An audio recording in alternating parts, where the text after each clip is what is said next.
The streets of Brooklyn, we was rocking the same funky fresh rhymes with a comic book scene. Indie comic books, our obsession grew from Marvel to DC. We knew what to do, we were the kings. Flipping through those pages, superheroes and villains. They were our saviors, from Spider-Man to Watchmen. We had it all, comic book collectors, then in draw.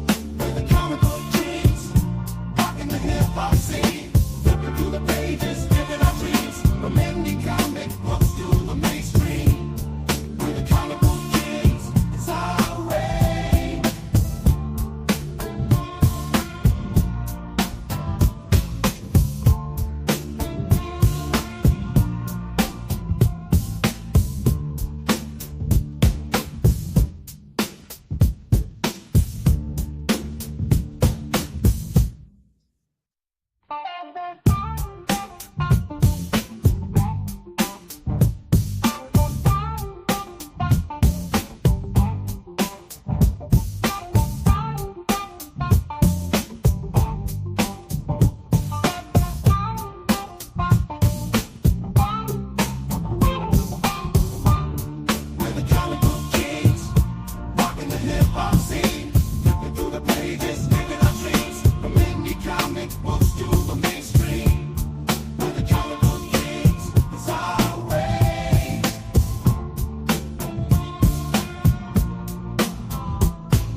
Hey, surprise!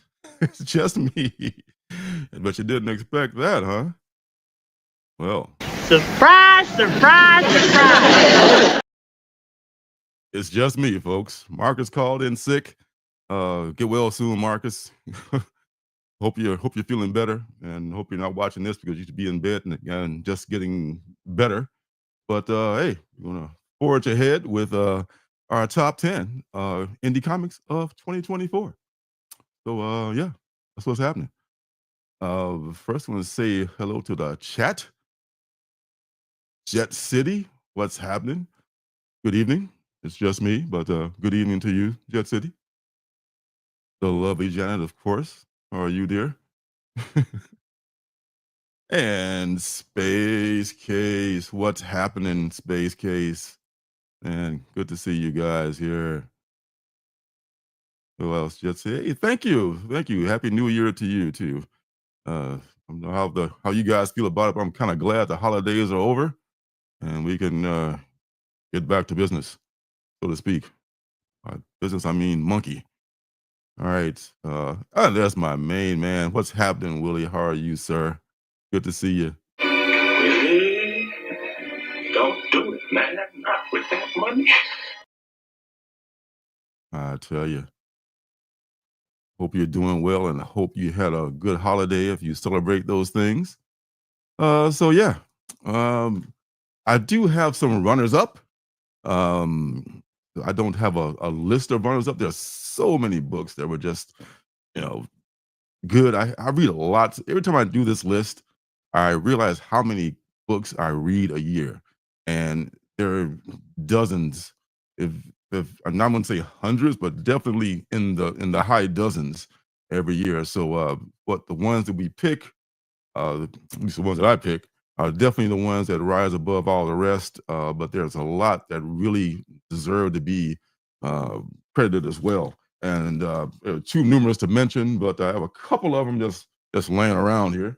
Like for as ongoing series, The Sacrifices by Rick Remender.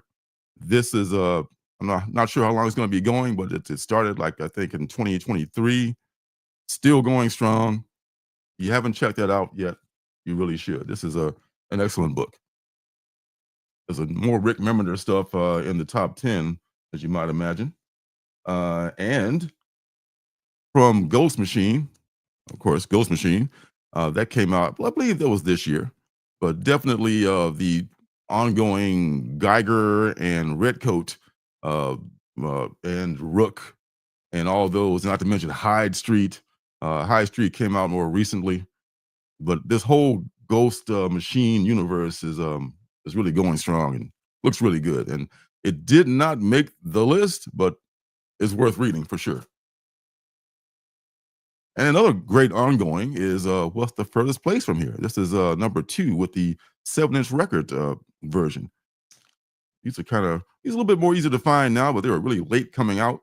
You can find them now. They're about $15 for the whole set, which is a pretty good deal because you get a reprint of the issue with a different cover, and you get the 7-inch record with the original indie music on it. And before we go on to the list of the 10 best indie comics, I just want to give a quick shout out to the mainstream books, Marvel and DC. I don't read a lot of them, not anymore, but the ones I do read, the ones I do like a lot of the ones I do read, I love Absolute Batman. I think I'm subbing to the whole Absolute so far, Batman, Superman, and Wonder Woman. But the Absolute Batman is probably the best thing to me coming out of DC right now. And also, this was the year of the Ultimates from Marvel. So Ultimate Spider-Man was probably my favorite Marvel book.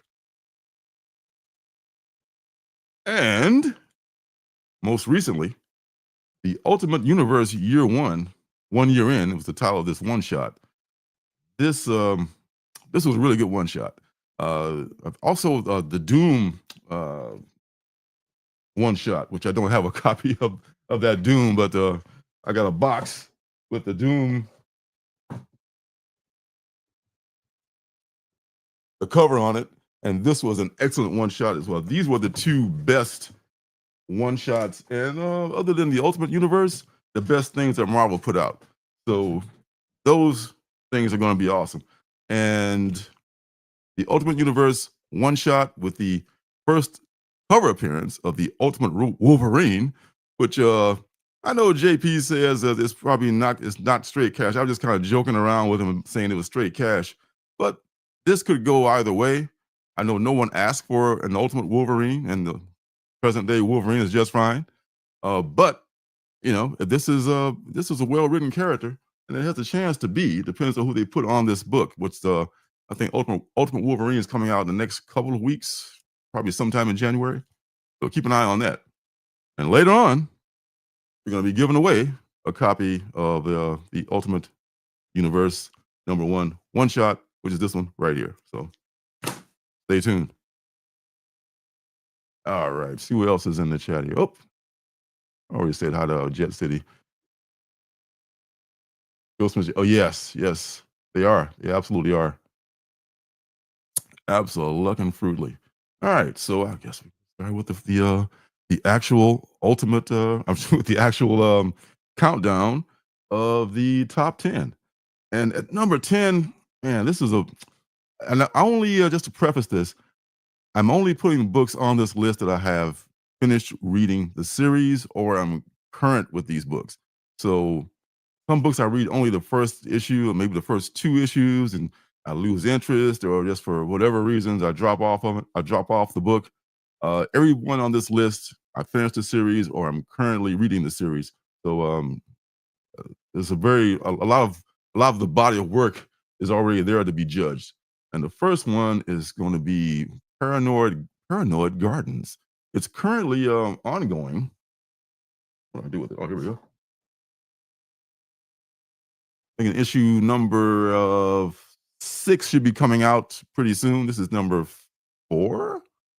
Yeah, number 5. Okay, so I'm pretty current with this, and I think I've got a trailer for that actually. So let me do the trailer, and then I'll move on from there.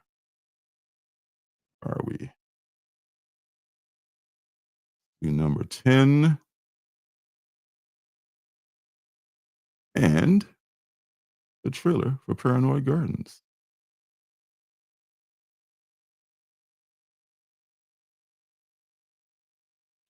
Oh, actually, this is actually they didn't have a trailer. I actually just made um a thing for the background actually. So Paranoid Gardens.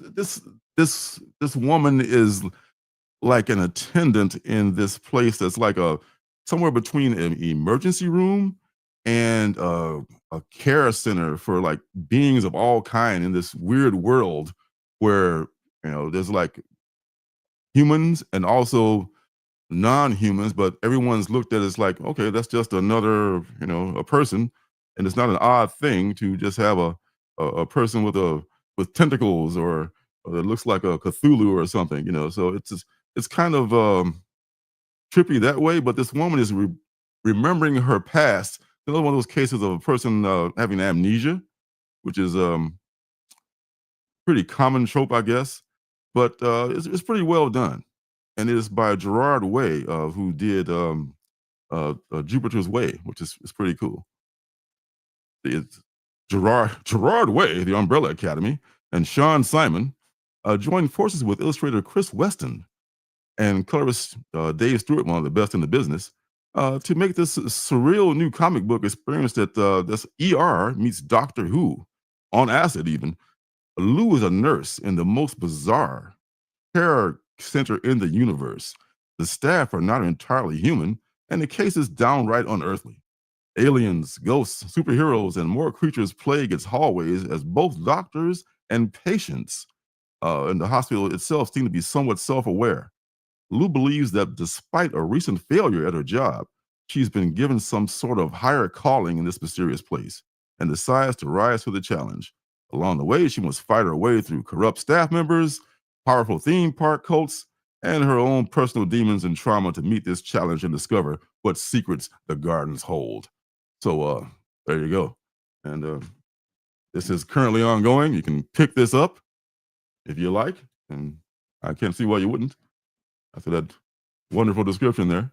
And that's what's happening with that. So there you go. All right, don't have a copy of that one. Yeah, no, I'm gonna give away something else. Okay. All right, so let's move on to number 9 as we go down the list here. And number 9 is a book that came out earlier in 2024. A lot of the good ones came out probably in the first half, I would say. Not a whole lot. A few came out later in the second half, but a lot of the best books came out like before June of last year. And one of those is Pine and Merrimack. Pine and Merrimack, I actually do have a trailer for it. So here we go with the Pine and Merrimack trailer.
Okay, so in case you guys have never heard of this book, which I'm sure a lot of you haven't, on the corner of Pine and Merrimack sits a small, unassuming town. A small, simple place, simple people, and one horrifying secret that could change everything. A lifetime of witnessing the worst that humanity has to offer. Former homicide detective Linnea Kent has decided to put all that behind her. Alongside her husband, a former professional MMA fighter and unofficial brawler in her brains, she's moved far away from the busy city to open up a quiet little detective agency. That's what she thinks. At first, a simple case of this nook a simple case in this nook of the world offers us exactly what she is looking for. But there's more to the quaint hamlet than Linnea could have possibly imagined, and something truly sinister is pulling the strings. So this is another Kyle Starks joint here.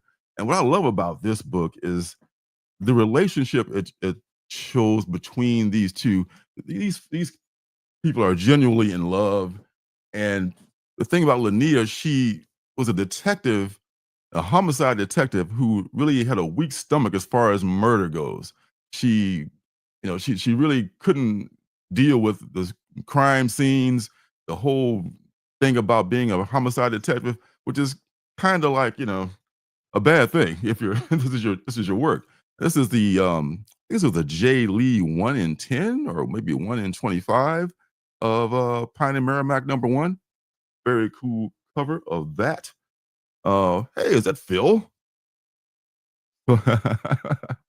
What's up? What's up, my friend? Good to see you, Phil. So they moved to this small town on the corner of Pine and Merrimack. They set up their detective agency. And the first thing, well, I mean, not the first thing, they get a few small cases. They're just like, typical cheating on the husband or cheating on the wife kind of a thing. But then there's a case that comes in for a missing girl, and she just can't turn it down. And what that turns into is really unexpected, and it leads to this secret society.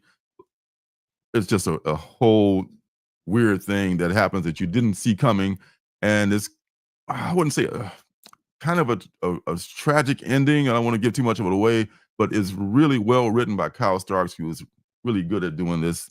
And I recommend this book because it's, yeah, it's Kyle Starks, man. Kyle Starks, and it's something that maybe a lot of people don't get the romance or that kind of thing. But if you can get that kind of thing, if you can wrap your brain around it, then it's a really good read. So that's your number 9 book is Pine and Merrimack. All right, so moving on to the next book. I can change the banner here properly. I have Dear Editor. Now, this may be a surprise for some of you guys. I don't know if you remember when Dear Editor first came out. It's a 3-issue series from Mad Cave. I was not familiar with the creative team, Ryan Lindsay and Sammy Cavella. This is an actual deer. His name is Bucky, and he is an investigative reporter, and he gets involved in this case. And this, hey, I said, I know, right? But this took a turn in issue number 2. It's only a 3-issue series, but it took a turn in issue number 2 that really surprised me, and it made it enough to make the list. So here's your Dear Editor trailer. Oop, this one. Oop.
There you go. I don't know, Willie. You you know it. Um, Oh wow, he couldn't find it. Those Mad Cave books are a little bit hard to find sometimes, but I mean, I was surprised. At first, I thought it was silly too, but by issue number 2, I thought like, okay, I'm just gonna go with it. A John Doe, oh god, they was working that whole deer thing to death. A John Doe slaying lures a journalist into a world of political intrigue, a Wi-Fi enabled grotto, and a station locker full of secrets. For Bucky, an editor of the crime beat at the Truth, which is the name of his newspaper, it's all in a day's work. But he also happens to be a deer for no apparent reason. Will he chase down his last story in this Antler Noir series? You know, I don't know. Maybe they just took the whole pun about Buck and the deer and the John Doe and all this jazz, and they just turned into a whole inside joke.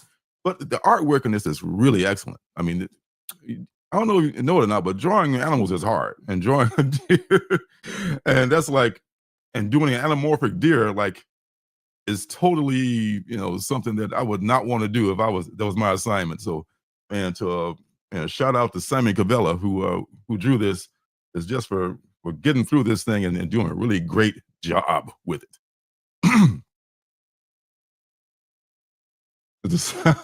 Salt Lake. You would think. I know you have to drive a convertible. You said first he was driving a convertible because his antlers couldn't fit inside the car. So I thought that was pretty cool. It's like, totally like wintertime. He's driving around in the convertible, but gotta go with it, right? Hey, what's up, my friend Larry? It's tea time with Larry Love and the Quiet Storm. Good to see you, sir. Glad to see you. All right, so moving on down the list, as they say, as some say.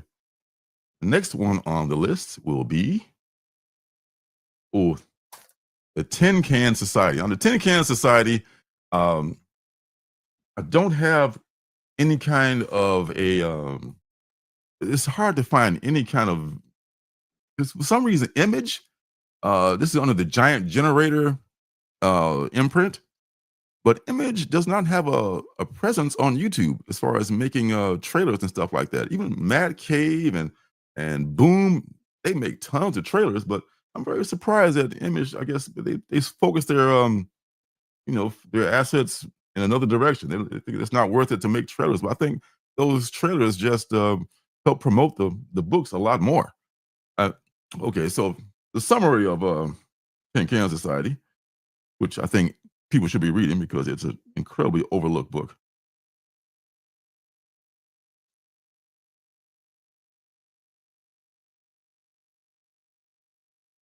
Tin Can Society.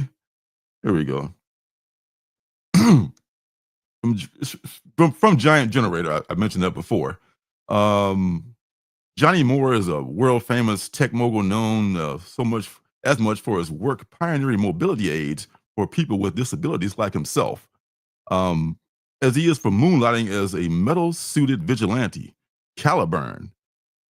But when Johnny is found murdered and his suit is stolen, it's easy for you to say, his estranged childhood best friends reunite to help solve that mystery of his murder. And the Tin Can Society is a heartfelt and human look at the evolution of friendships across a lifetime, at disabilities, at ableism, and the destructive power of fame. So Johnny is like Tony Stark, only he is disabled. He's had to deal with that from birth, I guess. I think it was a birth defect because his legs are deformed, but his mind and his upper body are just tip top. And he is found murdered, and we delve into the behind the scenes of his friends and their relationships. He actually had an ongoing quote unquote affair, I guess, with one of his friends because he was married at the time of his death. And this is an ongoing series too, but it's up to maybe number 4 now, which I've read, and it's a 9-issue series. But I can tell just by the first 4 issues that this is going to be a really good series. So it qualifies definitely at the lower end of the top 10. And there's a totally brutal first page. So brace yourself for that first page, man. It's just like, I mean, I've seen gory stuff like Ed Ed Piskor's work in in Red Room for one, but even that didn't prepare me for that first page. It was just like totally like whoa out of the blue. It's just his murdered body just like spread across the first page. But after that shock value, it's really a well-written book. And I mentioned that it's also co-created by Peter Warren and Rick Remender. So Rick Remender has a hand in making this story. Peter Warren is writing the script now. So Tin Can Society, man, this is actually the misprint. This is the cover for the 1 in 10, and it is on the actual A cover. So on the A book, I should say. So it says A covers. There's a whole thing about this. It's not worth anything now because nobody knows about the book, but maybe someday, who knows? But if not, it's still a damn good book. I mean, pick up the Tin Can Society if you like indie comic books. If you didn't, you wouldn't be here. So hopefully you will. Is that Callie? What's up, Callie? Oh, okay. I see what you're talking about. Okay. Yeah, so I guess that makes so if their budget does not include a trailer, then they just don't they don't get a trailer. So you're no longer messing with my comic shop, Willie? Did you put them down, man, or is it just that their shipping is too much now? They're really just kind of like they've been probably losing money on shipping in the past, but right now I think they're probably just charging what it costs them. So I'm trying to stick with them, but they still have a lot of really good deals. I'll get a lot of incentives for like way less than the ratio price. So Tin Can Society, number 7. It is awesome. Check it out. All right. Moving on. The next one is one that's also on. I believe this is an ongoing, not a limited series. I love my limited series, but the next one is an ongoing, or it's intended to be an ongoing. And it does it have I know it does not have a trailer. I think it just has a thing that I made for it. So yeah. And it's called The Power Fantasy. I've done a standalone review of I think of also of the Tin Can Society, but I know I've done a standalone review of The Power Fantasy. This I'll tell you, I could first I'll read the description, then I'll tell you what I think about it. The Power Fantasy is this is get the propers. Kieran Gillen is the writer, and Casper Wingard is the artist on here. So that's some good talent there. All right. You have certain preconceptions. They're incorrect. Here, superpowers is a word that specifies a technical definition, namely, any individuals with the destructive capability of the nuclear arsenal of the USA. There are 6 such people on Earth. The planet's survival relies on them never coming into conflict. Come dance to the ticking of the doomsday clock with Kieran Gillen. That's pretty much it right there. And it's really kind of a slow burn. So those are people who are looking for like, pow, zap, knock them out action. You may be turned off by this, but it's really a well-written cerebral book. And it focuses on those 6 individuals. And the first, I want to say 5 issues that have come out so far each issue has elaborated more on the background of each one of those individuals. We've met Entian Lux, who is just like the guy on the cover here. He doesn't have any. Oh, I take that back. He does have a superpower, but he's not like he's bulletproof, or he can be harmed like any other human. But he is a telepath and a telekinetic with incredible, awesome powers. That means he can literally make your head explode by thinking about it. He can just, in the first issue, he targets certain politicians and certain people across the earth after they took a strike against one of the 6. And he just said, look, you fuck with us, I'm going to fuck with you, and this is how I'm going to do it. And next thing you know, bam, bam, bam, the president of this country and that country, just bam, they're dead. I did it. You can't find me. You can cloud people's minds. You can get on an airplane and people just like, just do the Jedi mind trick without doing the hand wave. You're just like, okay, give me a ticket to Paris. You don't recognize me. There you go, sir. And it's really, really a well-written book. And that it would probably be higher on the list. Once again, most of these books in the bottom 5 are ongoing or limited. I've books that I've read up to the point of the last issue. So I look for the power fantasy to pick up steam and really gain steam as it goes on.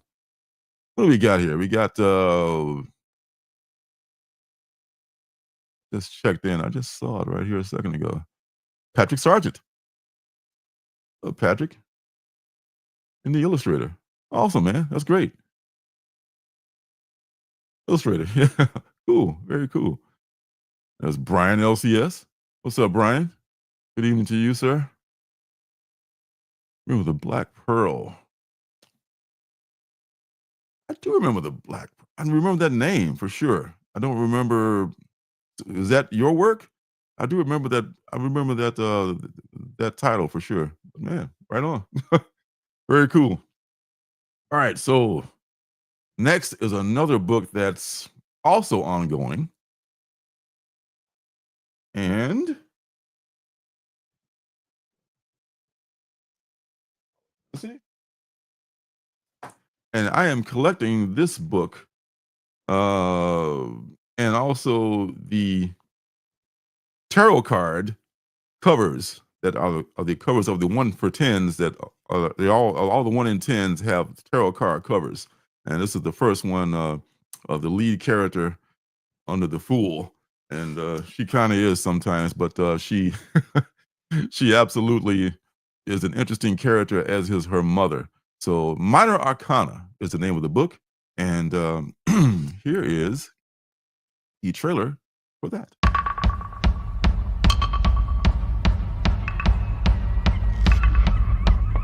I hear it when I sleep. It's cold there. Gray. Colorless. At first, I think it's just me there. But then I hear something from inside and I realize I'm not alone after all. I'm just home.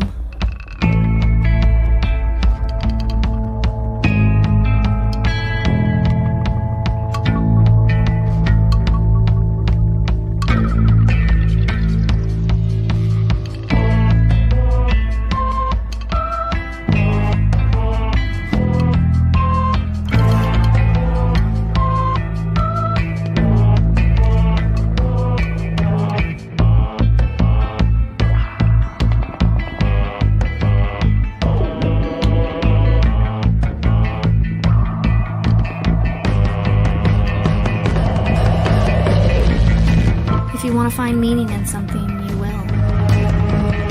The truth lies in the cards.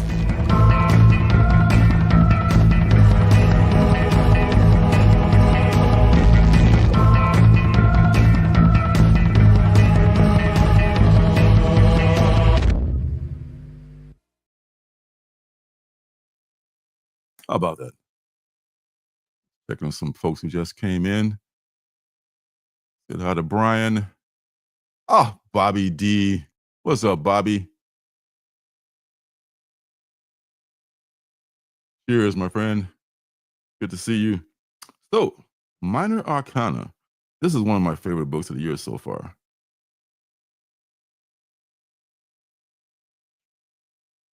Minor Arcana is actually this girl. Her mother is sick, and she never actually got along with her mother.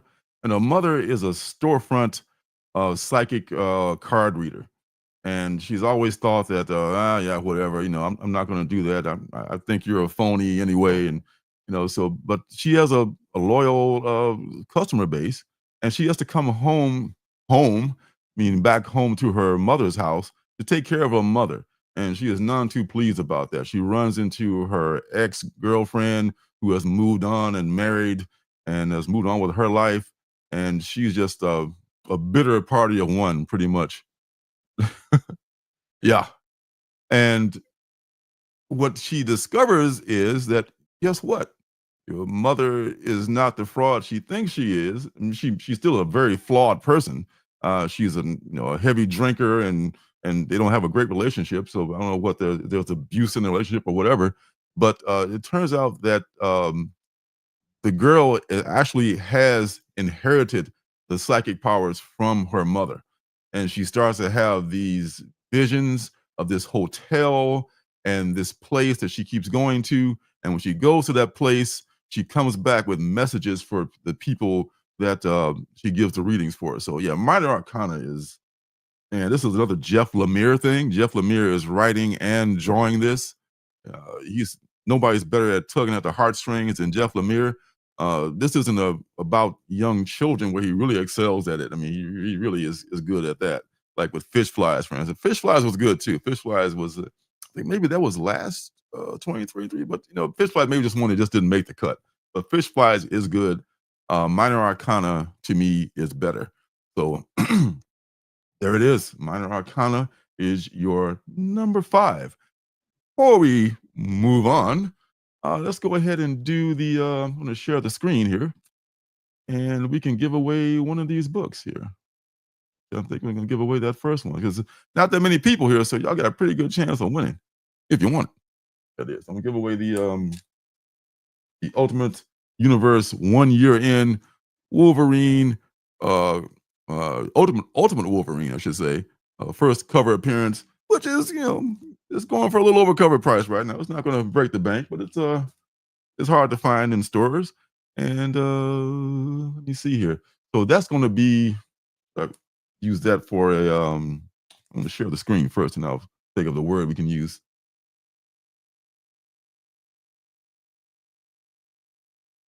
Here we go. All right. So multiple draws. Okay. How about Wolverine, I guess? It's pretty simple.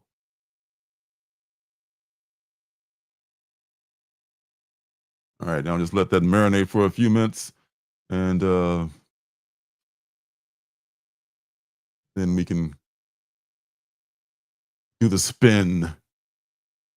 I'll do one more, the next book, and then we'll come back, and y'all can put in the word Wolverine, and you can be included in the giveaway. So, yeah. Odds are pretty good you'll get one. There's not a lot of people in the chat, so if you want one, you can have it. All right, so if I move them from number 8, these banners are such a pain in the butt, man. All right, so we're on to number 5 coming up. Now, I did our Minor Arcana, so we're up to number 4. Jeez, how time flies. All right, so wait for it. There we go. All right. Next is, this is a good one too. One of my faves.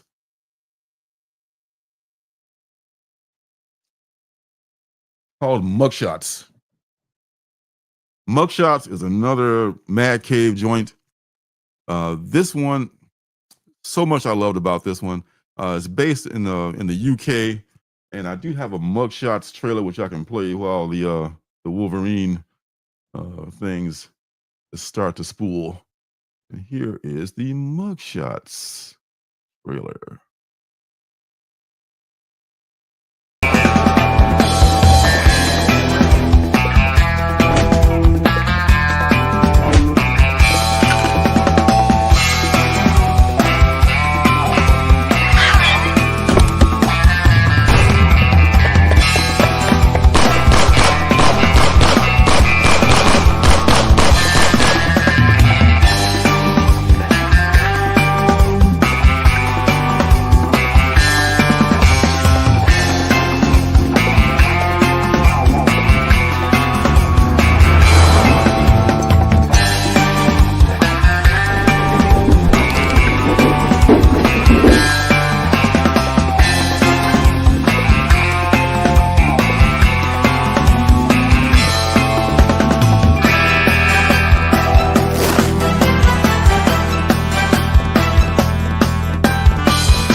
Awesome. All right. So, Brighton, UK, 2008.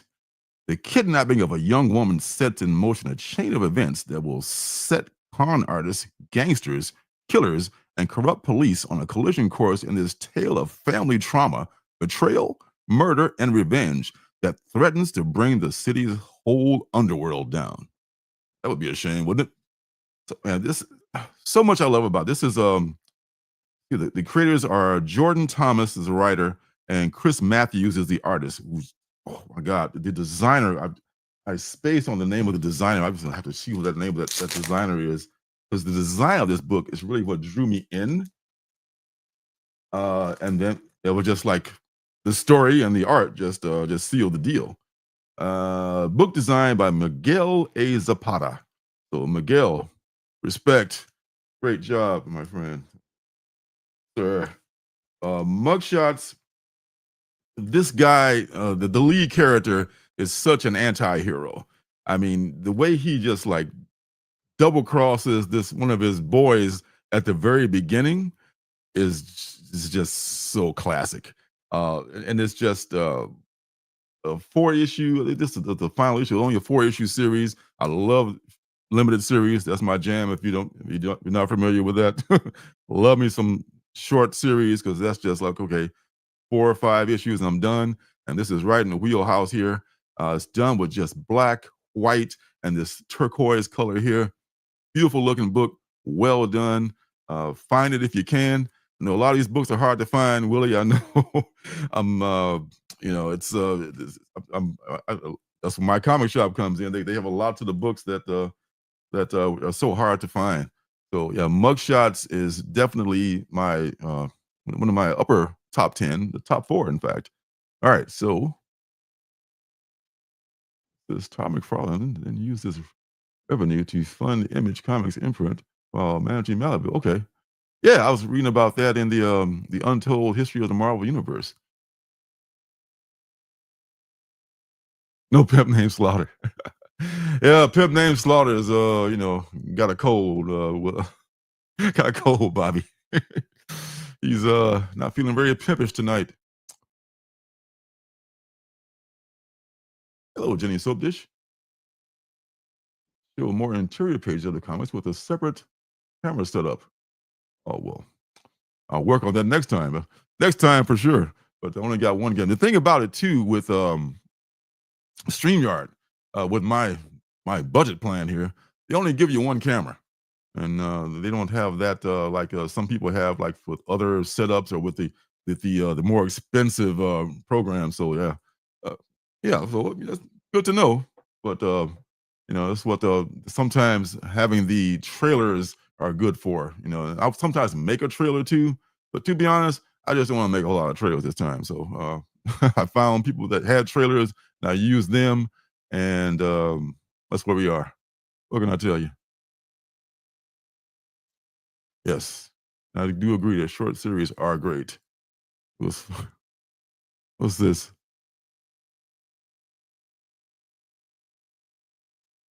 I do miss those days myself. Yeah. And, I miss a lot of things about it, but like, a zillion copies of all those books, I could probably do without that, So, yeah. For us, by us. You know it, as Damon would say on Shark Tank. All right, so let's do this thing here. Let's bring up the screen again. We can give away that fine copy of the first appearance, or the first cameo appearance, and the first cover appearance of Ultimate Wolverine. All right, so we put it in. We're gonna start gathering the comments. Start gathering the comments. They are now gathering. A strong 8. So I like those odds. If I were you guys.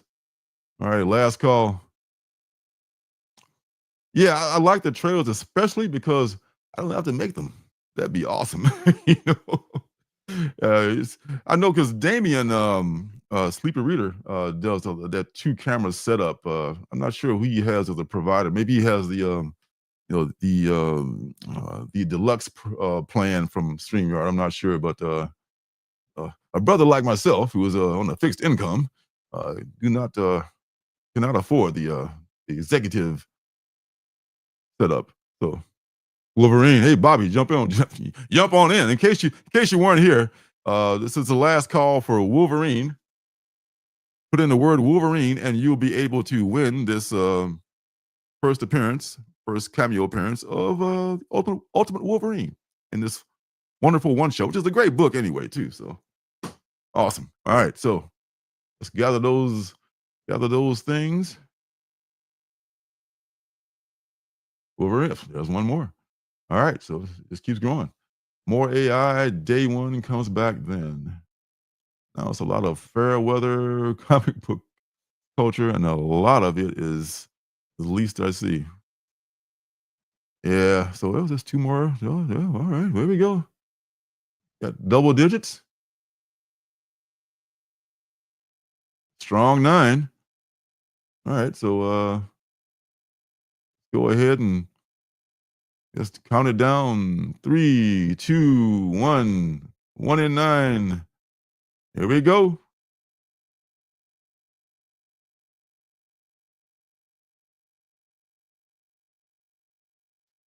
Jenny Soap Dish. I hope you're a fan of Wolverine, Jenny Soap Dish. Congratulations. Congratulations. R.I.P. Steve Ditko. Yeah. Steve Ditko, man, that was a guy, man. That was an odd bird there, but he was really a key person in the history of the Marvel universe. I know, Willie, I thought you were right there. It's like that damn. It's like the Wheel of Fortune, and they just teeters on that last thing, click, and you're bankrupt or something like that. So man, oh man, we'll see if I can find some of that dear editor for you, and I may have an extra copy of that, so I can pick one up for you and send you that. If you haven't had a chance to pick that up yet, man, I think you should check it out.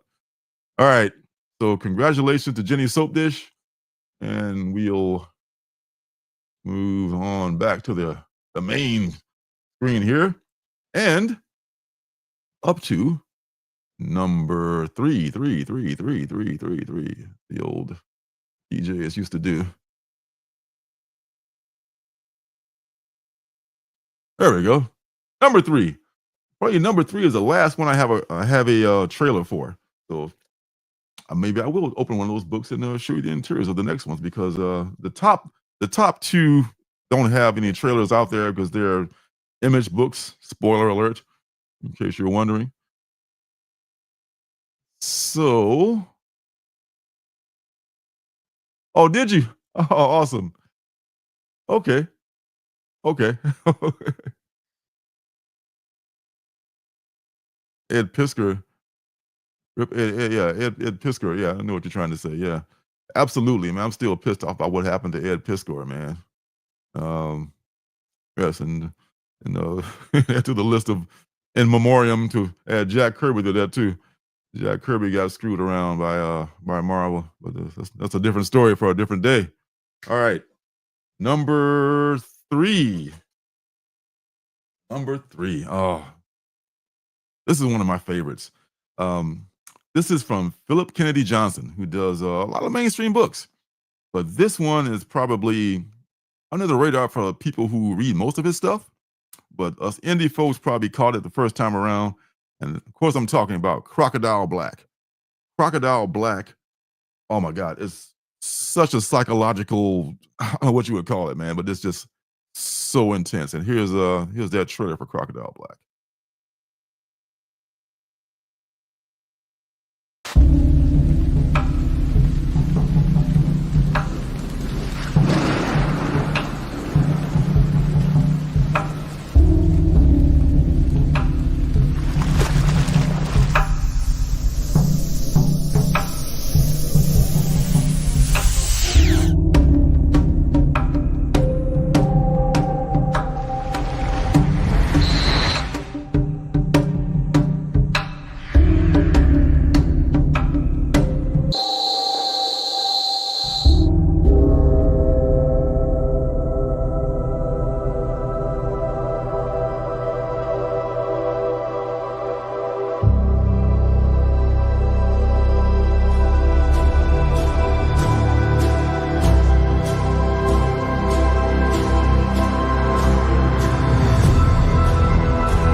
Yeah, man, that's what makes someone I should say, what makes someone turn to crime, especially in a modern pandemic riddles dystopia? Danny, a seemingly mundane young man lost in escapism with a spiraling lack of control over his life, witnesses something during a delivery job that would change him forever, turning things as dark as the black crocodile skin boots that he can't take his eyes off.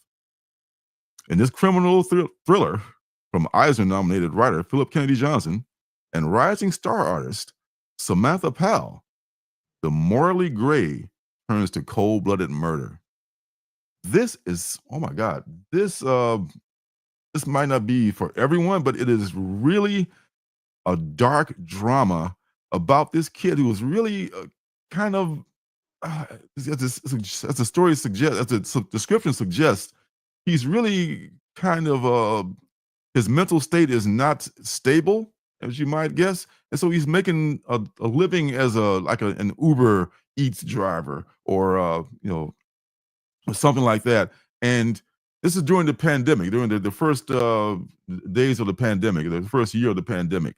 So it's a kind of a period piece, even though this is only a few years ago. And he makes a delivery, and this guy's door is open, and he goes in and brings the food in, and the guy's dead.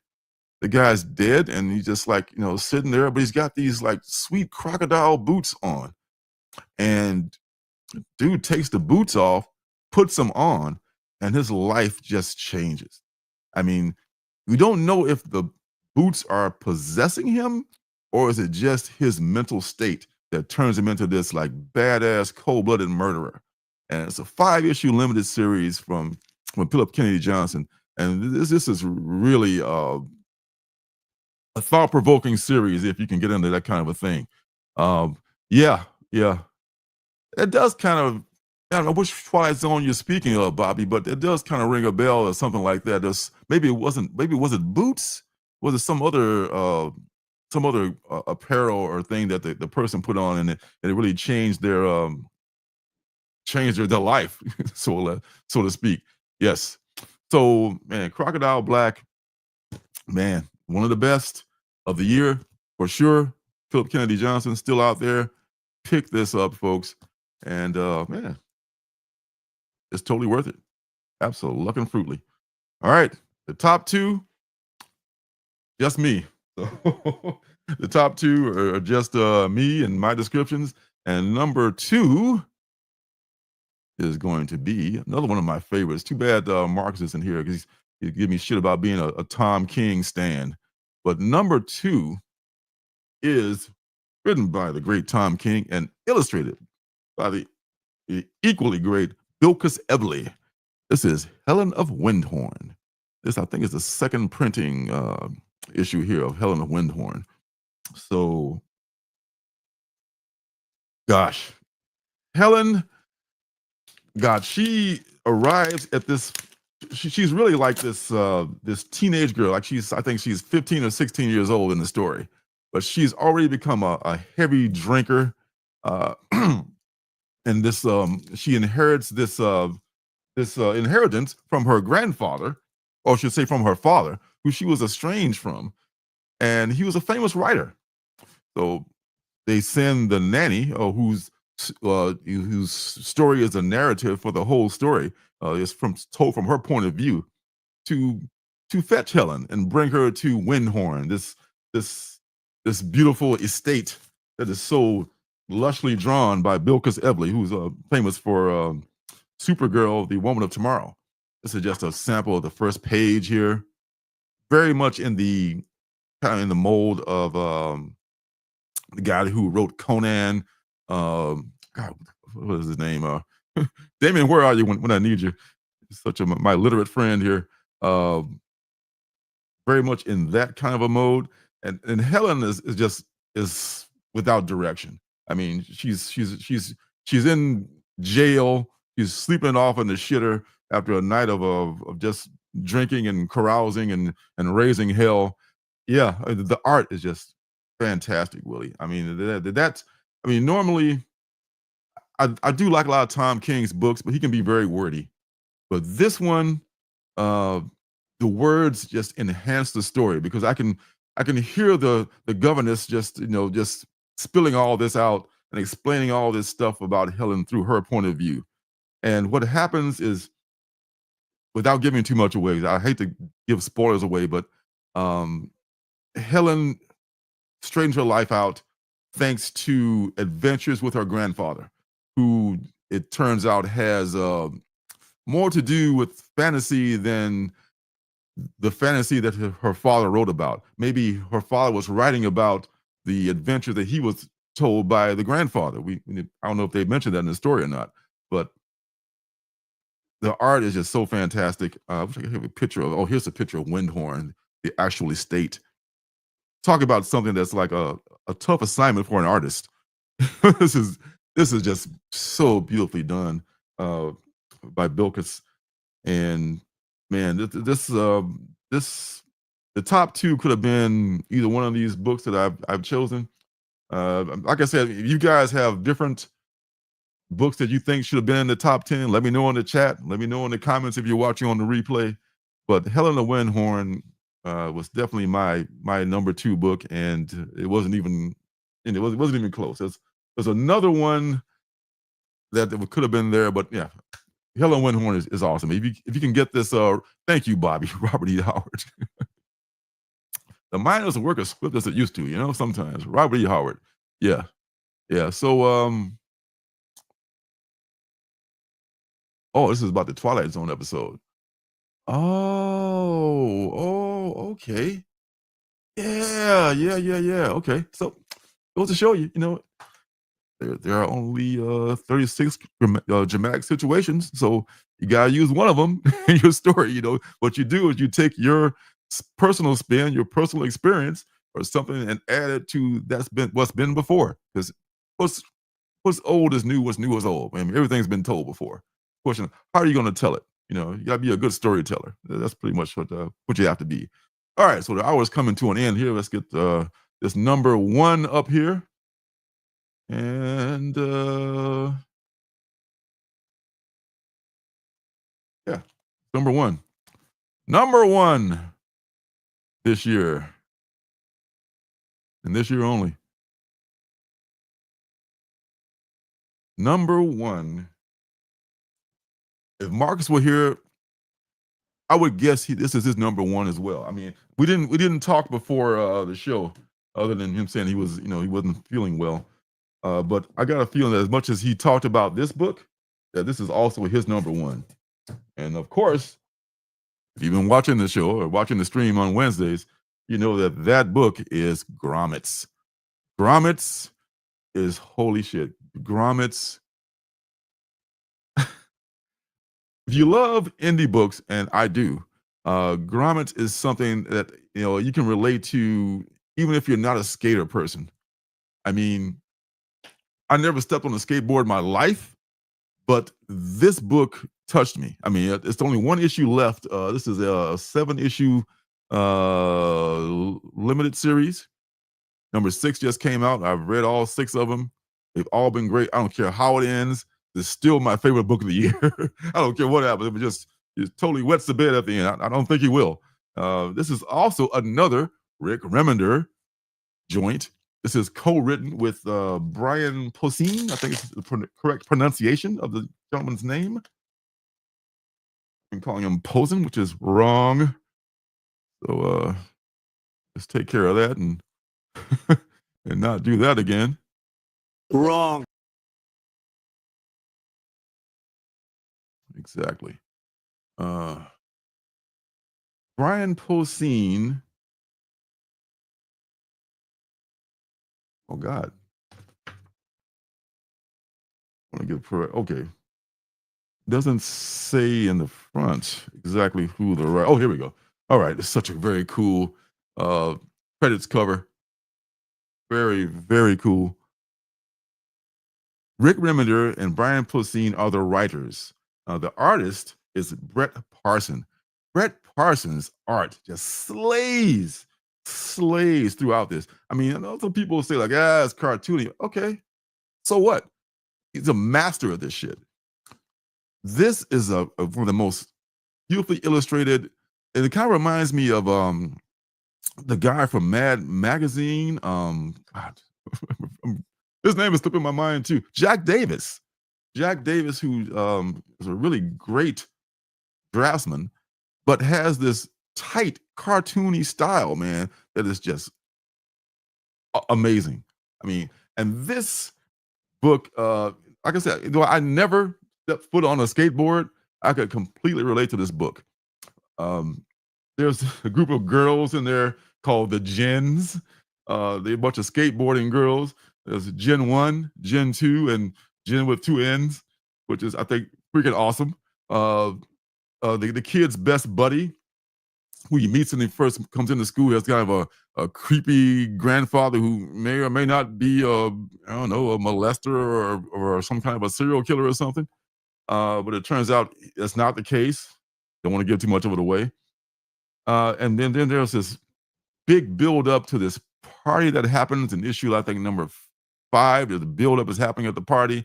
As you can imagine, shit goes south, and it's just all kinds of things ensue after that. Um, do yourself a favor.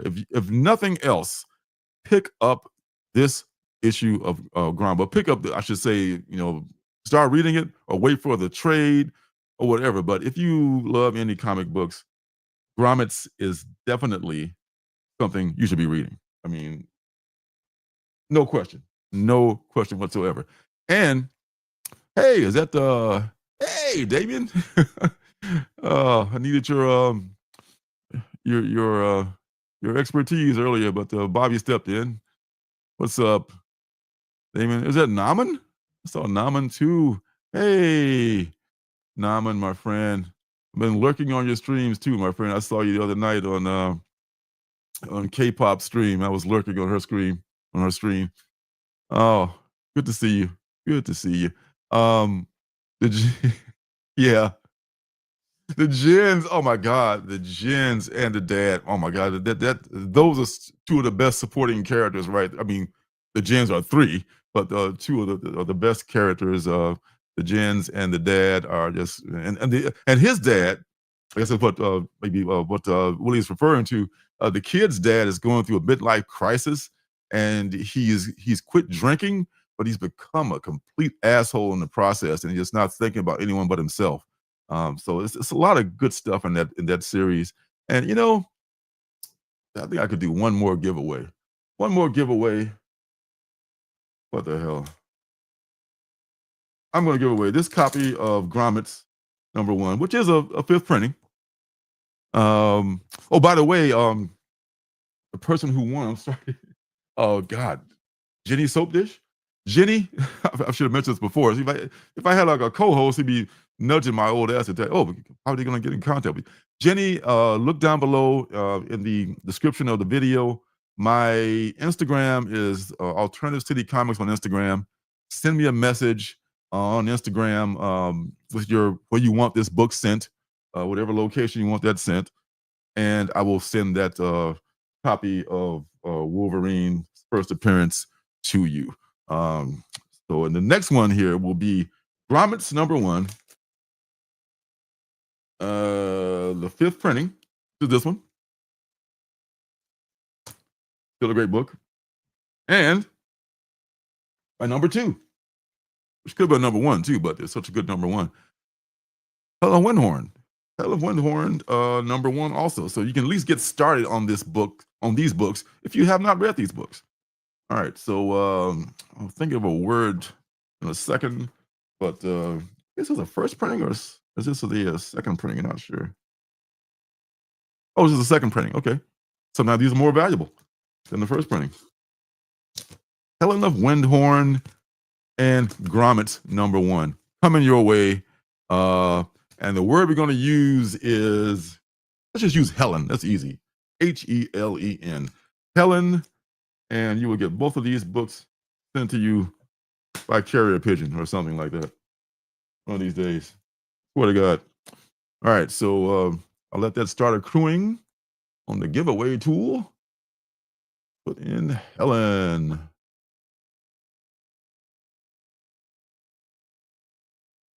Okay. Share this one instead. Okay, I can already do that. Back to the big page. There we go. You so bitch. Let me clear Jenny out of there and we'll clear this. What are we doing here?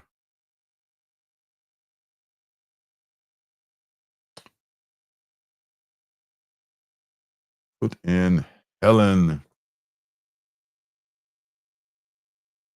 We're short on time. I'll start gathering the comments right now. HELEN. We got 9 already. Woo! All right. Still good odds.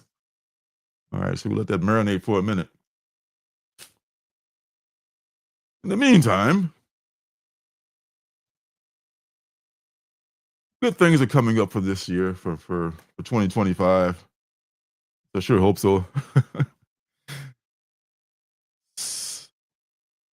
Planning new guests coming up, not this month, probably early next month, at the earliest convenience of the guests. Probably not next week because I might be solo again next week. Maybe I'll have a guest host. We'll see. We'll see about that. But we'll see how it's doing. Hopefully Marcus will be well and he'll be back. Yes, that's Mikey. Yeah, definitely. It is. You should definitely check it out, and maybe you can win one of these. You start reading it. Helen. Hey, James Phelps. Good to see you. Didn't shout you out. Nice to see you.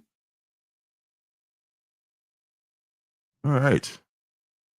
We'll have another couple of minutes to marinate here, and then we'll just spin the old wheel. All right. I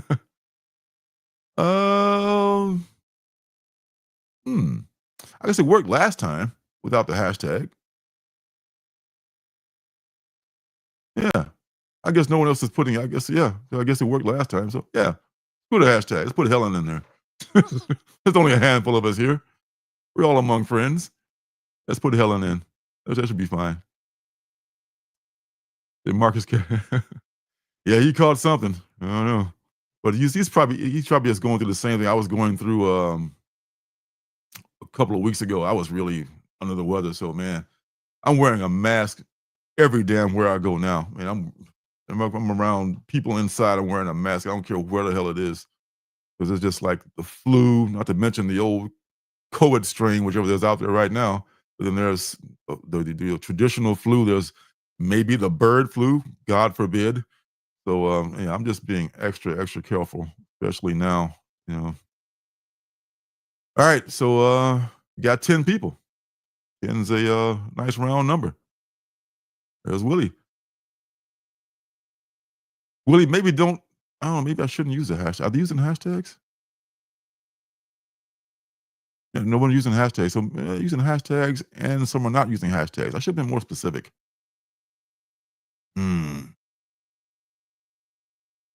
Well, I've gathered 10 people, so it seems like it doesn't make a difference. Maybe just Helen.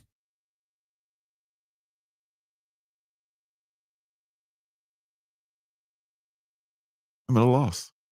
Anyway.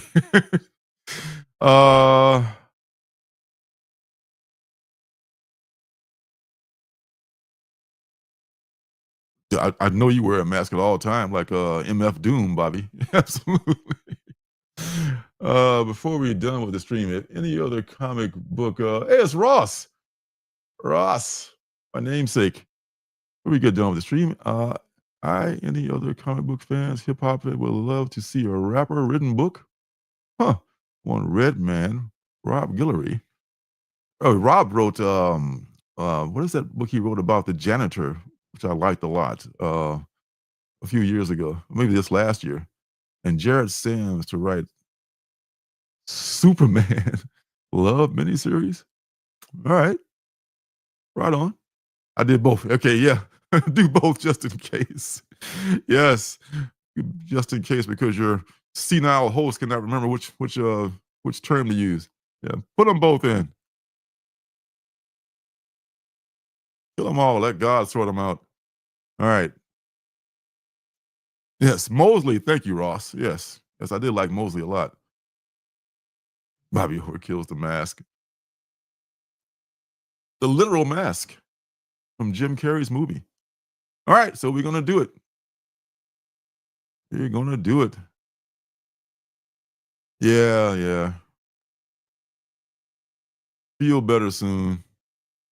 And yes, Mosley was fire. All right, here we go. Nothing up my sleeve. Presto. Draw.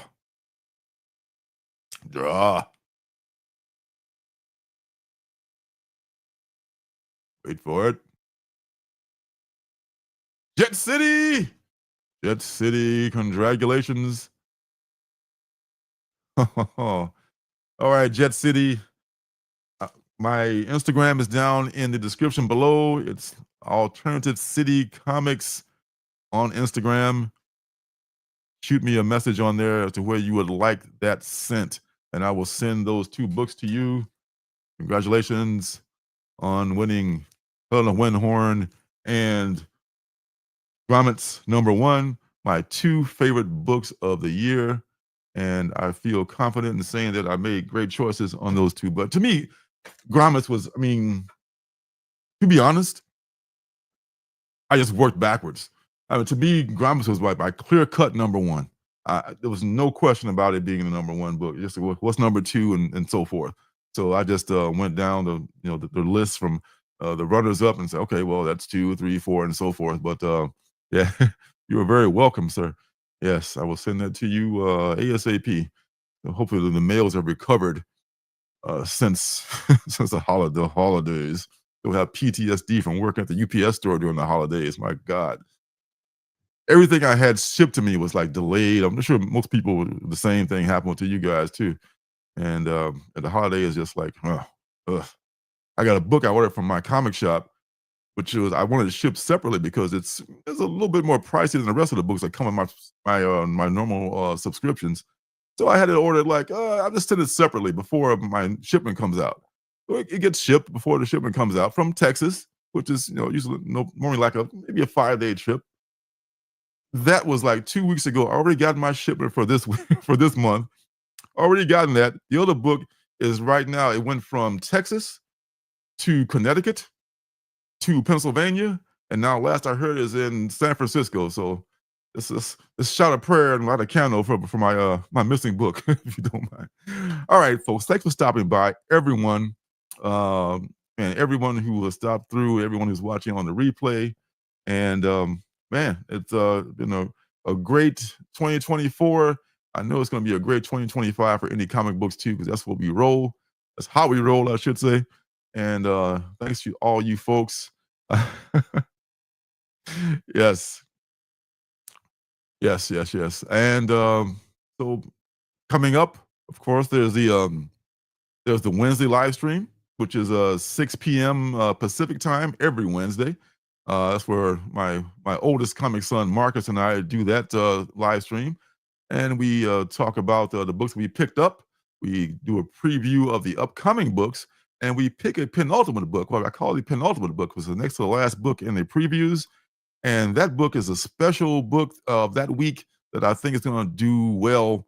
Either a well-written indie book, and I'm starting now to put the penultimate book and also the What's Good segment up as separate segments. So look for those two. If you can't catch the whole 2-hour live stream, you can just catch those 2 videos, and they're very short. So I'll be doing that every week from now on, and as well as the live stream and the occasional standalone review. So thanks to everyone for stopping by. God willing, as I always say, and the creek don't rise, I'll be back next Wednesday, and maybe possibly Marcus too. So until then, be well, everybody. Peace and love. Peace and love. Love all you guys. Take care.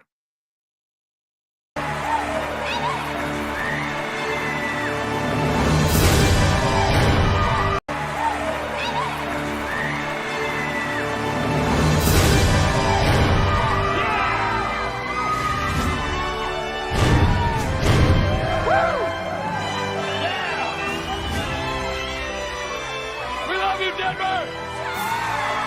City by the Bay! John Denver! Is a fire really necessary? Ask them.